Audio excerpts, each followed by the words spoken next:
glass we should be using. So which beer should we be drinking first? We're going to be pouring the Horn Dog first. All right. What?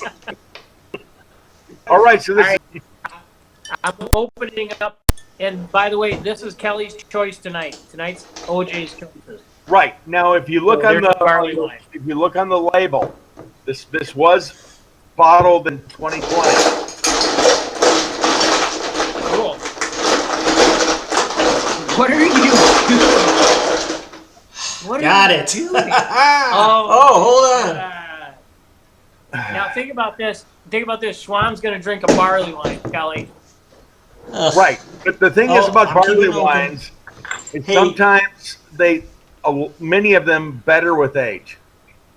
So are we opening it up? Yeah, you you gotta open let it it up. breathe. Oh, is it Yeah, can? let it Kelly. breathe. Uh-oh, do I need So a can Kelly- opener? A bottle opener. Oh, come on. You're not prepared? And see, and to me, Miller I'm Chris not- is not prepared on this. I'm not judging, but it's not a screw off top. Why is it not Yeah. screw off? Why is it so hard? Why is it so hard? You do need a bottle opener. All Yes. right, I'll be back. No, let's you need hear- a bottle of aspirin. Let's see your glass, Schwan. Because it's a special glass. Okay, he's a newbie. Mr. Diaz, what are you doing? Oh, we're It's a pouring It's it. a sifter. Did we say to pour yet? No. Did I do something wrong? Can we pour or what? We're waiting for Diaz. Ugh, All right, so the barley wine, I typically use a tulip glass. great. Yep. 10% alcohol. Great. And it's a tulip glass, not because of... And 10% is actually pretty low for barley wine. Sometimes these are like 16, 18%. So this one I've had it before. It's very good. Mm-hmm. So anyway, so let's go ahead and do the pour. I already poured. For the barley wine. Oh, I thought we were And pouring Kelly- the other one. And Kelly, for people that are out there, when you do this, do you pour it at an angle or you just pour it straight on in there? I poured it at an angle. All right. Because otherwise, well, it's like with the stout, you can pour it straight in because the stouts won't get as much of a head. Okay. Corn Now- dog. But you can see, there's some foam. So it is carbonated. I see no foam. No foam in there. I've got no foam. See, I got a little tiny bit, but that's because I poured at an angle. I poured slowly. Okay. So anyway, even though it's cold, I will take a sip.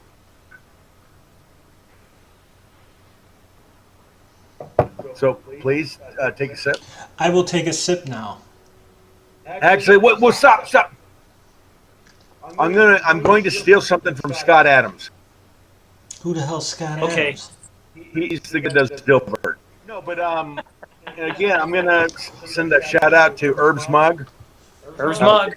Jason, the bartender up there, is the one where when I go up there for bites, and they're open again tomorrow. Tomorrow at noon. Nice. No, they And open up actually- again? They said they didn't mind me tailgating tomorrow morning. Really? Tailgating to get into Herb's. There's worse things that you could do, to be quite honest. No, but bring one other Herb's Mug in Oak Creek, Wisconsin. Their food Basically on the and corner their of beer is- Wisconsin 100 and Wisconsin 38. That's also known as Ryan Road and South Howell Avenue. Their food is phenomenal. Their food is fantastic. I'll agree with that. But I've the ordered fact from of the matter is they do not have any macro brews on tap. About the closest macro brew they have is Spotted Cow. That way, when you go on Untapped, sometimes you'll see a year. Okay. Like, see, so this one, I'm looking up Horn Dog Barley Wine 2020 for Flying Dog. Okay. Simply because it does say Vintage 20. Yeah. So it was made in 2020. Right. Okay. Now, this one, I obviously shared with you guys, but this one, it's like, got about 3-4 years ago, Ray's Grain was having their 100th bottle, 100th brew. Okay. And I forget it was they had 100 bottles available for the first 100 people in line.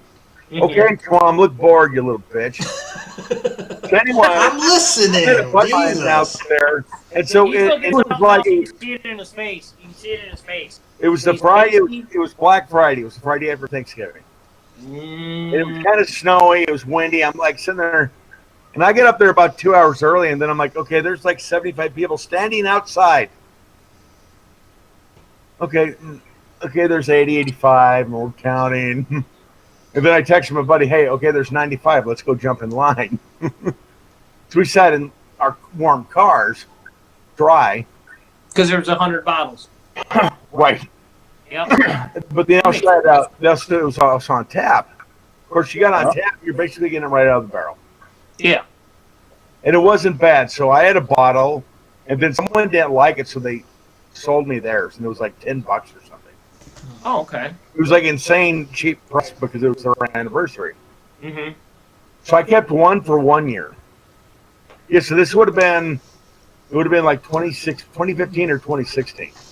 Okay. So then I kept one and I stored it for a year and had it. Okay. It got even better. Really? Then I had the other bottle the next year. So it was over 2 years old at that point. Mm-hmm. Now, see, it's okay with the high alcohol content, the high ABV. Yeah. You can't do that with Boss Hammer. No. You can't do that with an IPA either because that goes out of flavor real quick. Right. So, but the only time you can really store a beer, so we're talking about vintage. This is the vintage 2020.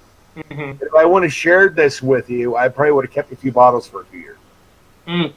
But even then, maybe not because it's only 10.2.